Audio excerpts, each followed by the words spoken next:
वज़ीर आज़म की अफगान शनाख्ती कार्ड रखने वाले अफराद को रावलपिंडी इस्लामाबाद से फौरी बेदखल करने का हुक्म। अबूरी पाकिस्तानी कार्ड रखने वाले अफगान शहरियों को जून 2025 तक तौसी देने का फैसला। महंगाई 9 साल की कम तरीन सतह पर आ गई। खाने पीने की चीजें सस्ती होने पर आम आदमी को रिलीफ मिल रहा है। वज़ीर आज़म का काबीना से खिताब। सिंध हुकूमत का मुनाफाखोरों के लिए अलग थाने कायम करने का फैसला। मुनाफाखोरों के खिलाफ सख्त कार्रवाई होगी। तमाम गोदामों को रमजान से पहले रजिस्टर्ड किया जाएगा। वज़ीर आला सिंध सीनियर वज़ीर शर्जील इनाम मेमन और सूबाई वज़ीर नासिर हुसैन शाह चीन पहुंच गए। सदर आसिफ जरदारी आज 5 रोज़ा सरकारी दौरे पर चीन पहुंचेंगे।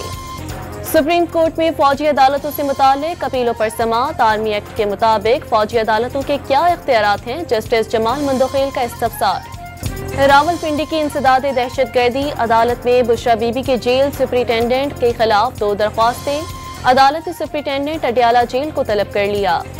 6 साल के दौरान पीटीए ने 1700 अरब का रेवेन्यू हुकूमत को दिया। कई सालों से टेलीकॉम सेक्टर में 1 रुपए की सरमायाकारी नहीं की गई। चेयरमैन पीटीए की कायमा कमेटी को ब्रीफिंग। पशीन के दरमान अस्पताल में धमाका, 7 अफराद जख्मी। गैस लीकेज के बायस धमाका हुआ। इमारत को भी शदीद नुकसान पहुंचा।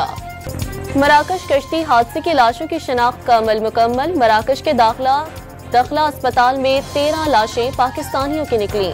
लाहौर में नींद में खलल डालने पर मुलाजमा का नौमालूद पर तशद्दुद। घर से नकदी और जेवरात लेकर फरार हो गई। सिंध हाई कोर्ट में बल्दियाती मुलाजमीन को पेंशन की अदायगी का केस। हुकूमत सिंध का केएमसी पर अदालत को गुमराह करने का इल्जाम। इस्लामाबाद में वफाकी तालीमी इदारों के असातिज़ा का एहतजाज। प्रेस क्लब से चाइना चौक की तरफ मार्च शुरू कर दिया। और कराची में चैंपियंस ट्रॉफी में पाकिस्तान और न्यूजीलैंड के दरमियान मैच के तमाम टिकट्स फरोख्त हो गए।